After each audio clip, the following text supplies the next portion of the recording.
Ајде. Пуштай, ајде.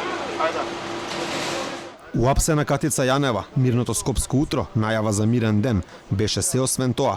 Во 13 часот од својот дом на улицата Стрежова со полициска придружба излезе шефицата на СЈО, која од Надеж за правда во Македонија стана осомничена во рекет, бидејќи од осомничен во случајот Империја примила подарок мебел во вредност од 5000 евра. Од населбата Козле, Јанева во фустан со темна боја, замина во специјалното јавно обвинителство, каде беше претресуван низиниот кабинет и одземен службениот компјутер на шефицата на СЈО. Таму ја чекаа голем број новинарски екипи, но Јанева излезе од гаражата.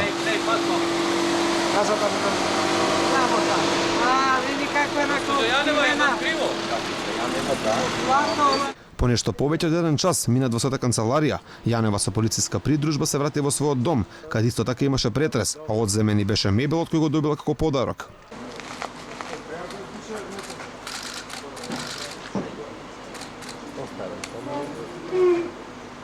Додека вработените од Министерството за внатрешни работи го ставаа мебелот во полицискиот камион, на улицата Стрежова беа и дел од нејзините соседи, кои не сакаа да говорат пред камера, но коментираа дека одамна немало ваква раздвиженост во нивното мало, а некои и не ни знаеле дека имаат славна соседка. Товарното возило на МВР, откако го собра мебелот, се замина, а околу половина час подоцна замени Катица Јанева, која со полициска придружба отиде во кривичниот суд, кај судија на претходна постапка.